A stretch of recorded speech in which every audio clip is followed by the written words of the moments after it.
దేవాని దివ్యవాక్యము ఏవేగా మాకు దొరికెను.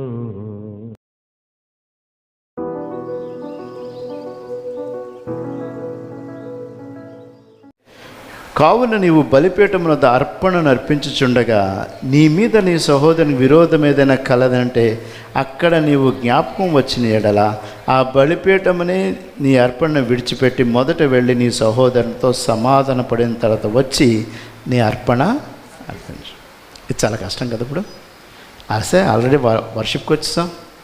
బలిపీఠం ముందేమో కానుక పెట్టుంది. దీన్ని వేసే ముందు నువ్వు ఎవరిని ద్వేషిస్తావో వాడితో సమాధాన పడ్డ తర్వాతే కానుకయ్యి. కాబట్టి నేను అక్కడ కూర్చొని చూస్తాను అన్నమాట, ఎవరు వచ్చి కానుకేస్తున్నారు. అక్కడ వచ్చేసిన వాళ్ళందరూ, నేనైతే ఈ 3 వారాల్లో నేను దేవునితో ఒప్పుకోలు చేసుకున్నాను కాబట్టి దేవా నేను అతన్ని క్షమించాను, ఏ విధమైనటువంటి విధంగా కూడా వాళ్ళ పట్ల నాకు విరోధం లేదని చెప్పుకున్నాను కాబట్టి నేను కానుక వేయడానికి ఈ పుల్పిట్ మించి నేను చెప్పడానికి అర్హుడిని. మీరు ఆలోచన చేసుకోండి. ఆ విధంగా అంటే నేను ఇప్పుడు అదే మిమ్మల్ని ఏదో టెస్ట్ పెట్టాను మటుకు అనుకోవద్దు, జస్ట్ చెప్పాను అంతే, ఒక బాంబు వేద్దామని మీ మీద. సో ఇది ఈ కానుక వేసే ముందు దేవుడు మనల్ని చెక్ చేసుకోమంటున్నాడు. సో ఈ క్షణం మీరు మీ హృదయంలో నాకు క్షమించే మనసు దయచే ప్రభువా. సో ఈరోజు ఎవరిని కరెక్ట్ చేయాలనుకున్నారో సమయం వచ్చినప్పుడు దాన్ని వారికి తెలియచేయండి, అది నేను కాదన్ను. మనలో తప్పులు కొని పెట్టుకున్న తర్వాత మన తప్పుని సరిదిద్దుకున్న తర్వాతే వాళ్ళ కంటిలో ఉన్నటువంటి నలుసుని తీద్దాం. ఫస్ట్ మన దూలం తీద్దాం, మన కంటిలో ఉన్న దేవులం తీద్దాం. 2 కాబట్టి దీన్ని మనం గమనించుకుని దేవుడు ఏం చెప్తున్నాడంటే ఈ బలిపీఠం దగ్గరికి రావద్దు అంటున్నాడు. స్వయాన్ని యేసుక్రీస్తు బోధే, ఇది నా బోధ కాదు. స్వయాన్ని కొండ మీద ప్రసంగంలో స్వయాన్ని యేసుక్రీస్తు చెప్పిందే. దీంట్లో నువ్వు కానుకలు వేయడం వేసేటప్పుడు ముందు మీరు కూర్చుంటున్న చోటని ఒక లిస్ట్ చేసుకోండి, కరెక్షన్ని మైండ్లో పెట్టుకోండి, జడ్జిమెంట్ని మైండ్లో పెట్టుకోండి, తీర్పుని మైండ్లో పెట్టుకోండి, ఫర్గివ్నెస్ని కూడా. సో ఫర్గివ్నెస్ స్టార్ట్ చేయండి. ఇప్పుడు చిన్న చిన్నగా స్టార్ట్ చేయండి, దేవుడు దాన్ని అభివృద్ధి చేస్తాడు. తర్వాత కరెక్షన్ని తెలియచేయండి, తర్వాత తీర్పు తీర్చేది ఆయనే. ఆయన చేతికి చెప్పండి. అందుకే 5:23లో ఎంత క్లారిటీతో చెప్తున్నాడో మనం మళ్ళీ ఒకసారి చదివితే,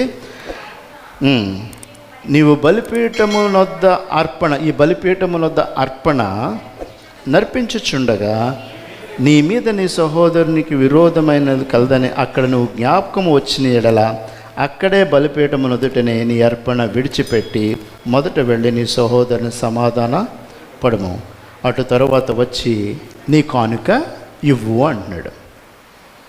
అందుకే చెప్పాను ఇది చాలా కష్టమైందని. ఈ క్షమాపణ అనేటువంటిది వెరీ హార్డ్, చాలా హార్డ్ అనమాట.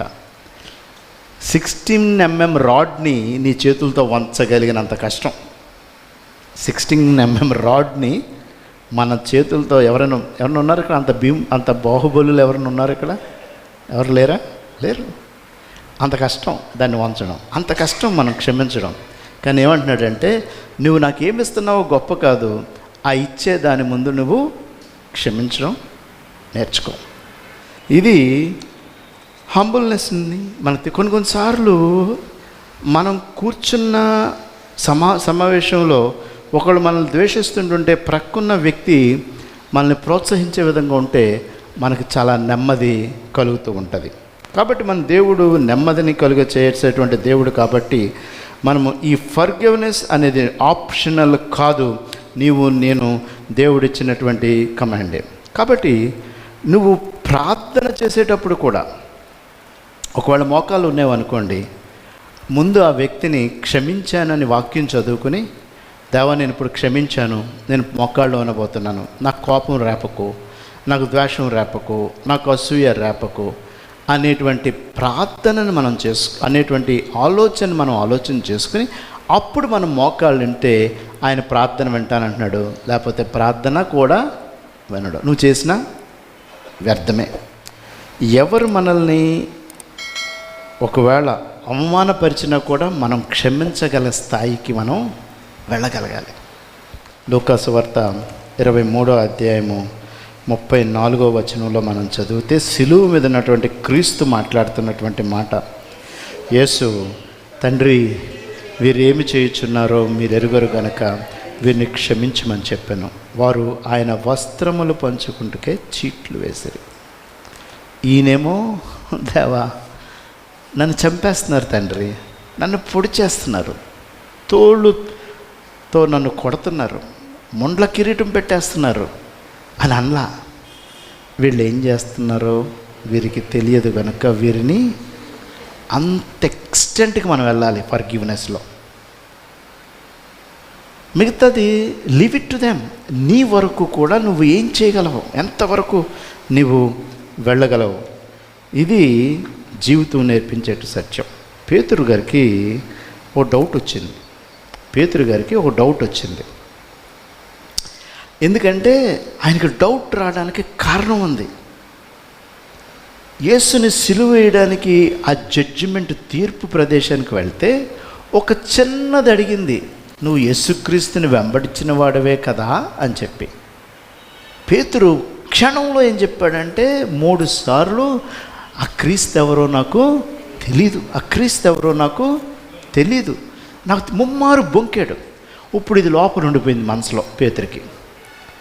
పేతురికి ఇది మనసులో ఉండిపోయి అతడు యేసుక్రీస్తుని అసలు ఇప్పుడు నన్ను క్షమించాడా లేదా అని డౌట్ వచ్చింది. అందుకని, దేవా, ఒక వ్యక్తి మన పట్ల అపరాధం చేస్తే ఎన్నిసార్లు క్షమించాలి అంటే దేవుడు యేసుక్రీస్తు ఎన్నిసార్లు క్షమించాడు? ఈ పేతురు దురుకు మనసు కదా, ఎప్పుడు తిన్నగా ఉండదు మనసు. ఎప్పుడు అసలు స్వయాన్ని క్రీస్తు నన్ను రక్షించాడా లేదని క్రీస్తుని టెస్ట్ చేయడానికి జనరల్ క్వశ్చన్ త్రో చేశాడు. 70x7. అప్పుడు దేవుడు ఏం చెప్పాడో తెలుసా? ఎన్నిసార్లు అని చెప్పాడు సార్? మత్తయి సువార్త 18:26 చదవండి ఒకసారి. ఆ వాక్యం చదవండి. దేవా, ఎన్నిసార్లు క్షమించాలి? ఒక వ్యక్తిని ఎన్నిసార్లు క్షమించాలి?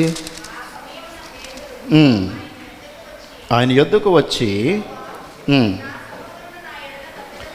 నా సహోదరుడు నా ఎడల తప్పిదము చేసిన ఎడల నేను ఎన్ని మారులు అతన్ని క్షమింపవలను? 7 మార్లు మట్టుక అని అడిగాను. అందుకు యేసు ఇట్లాను, 7 మార్లు మట్టుకే కాదు, 77 మార్లు నేను నీతో చెప్పాను. ఈ 7 మార్లు అనేటువంటిది ఏంటి తెలుసా? మోషే ధర్మశాస్త్ర ప్రకారం ఒక్క రోజులో 7 సార్లు నువ్వు నీకు విరోధంగా చేసిన వాడిని, నీ మీద విరోధంగా మాట్లాడిన వాడిని మోషే ఏం చెప్తాడంటే 24 అవర్స్లో 7 టైమ్స్ అని చెప్తాడు. అంటే తన క్యాలిక్యులేషన్ ఏంటంటే రోజు 24 గంటలు 7 సార్లు ఆయన క్షమిస్తే టోటల్గా ఆడి మీద కోపం పోతుందని. యేసుక్రీస్తు ఎన్నిసార్లు చెప్పాడు అంటే లెక్క ఎంత? నాకు ఎక్కాలి రావు. 449 సార్లు. 90? సరే. యాక్చువల్గా అయితే థియలాజికల్ టర్మ్స్లో గ్రీక్ క్యాలిక్యులేషన్ ప్రకారం అయితే 449 టైమ్స్ ఇన్ ఎ డే. 24 గంటల్లో అతన్ని, అంటే మనకున్న 24 గంటల అన్నిసార్లు క్షమిస్తే 12 గంటలు ఇస్తే దాంట్లో సగం ఎంత?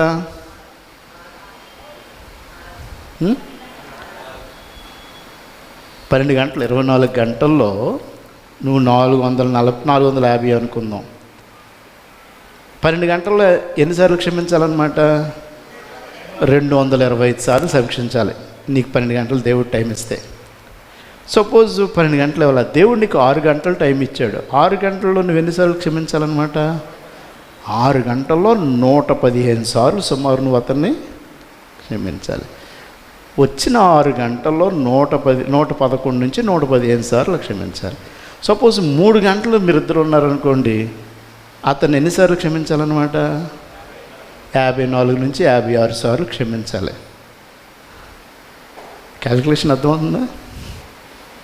సపోజ్ 1.5 గంట ఉన్నాడు అనుకోండి నీతోటి, ఆ వ్యక్తిని నువ్వు అసలు ఎదురుగుండా కనబడితే బూట్ కాల్తో గుండెల్లో తెన్నేలని ఉంది. కానీ ఎన్నిసార్లు క్షమించాలన్న అక్కడ 28 సార్లు సుమారు నువ్వు క్షమించాలి.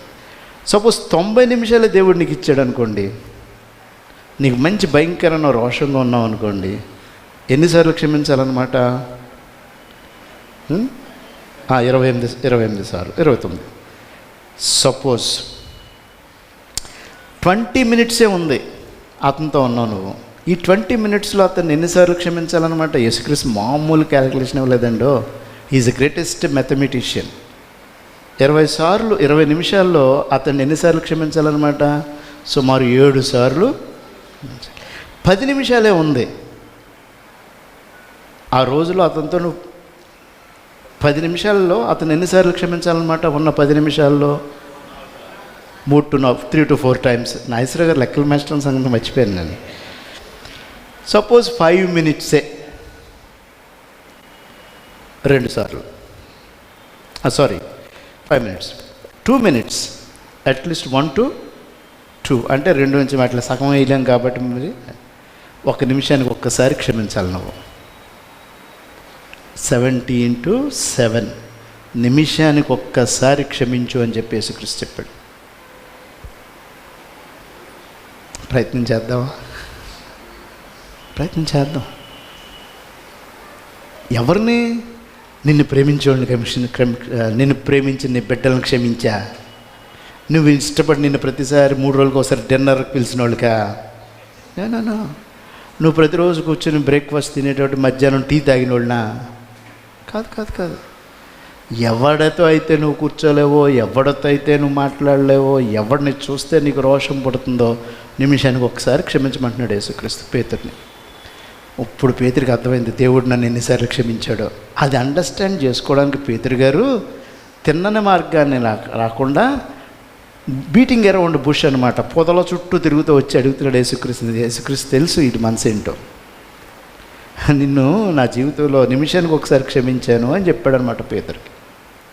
నిమిషానికి ఒక్కసారి.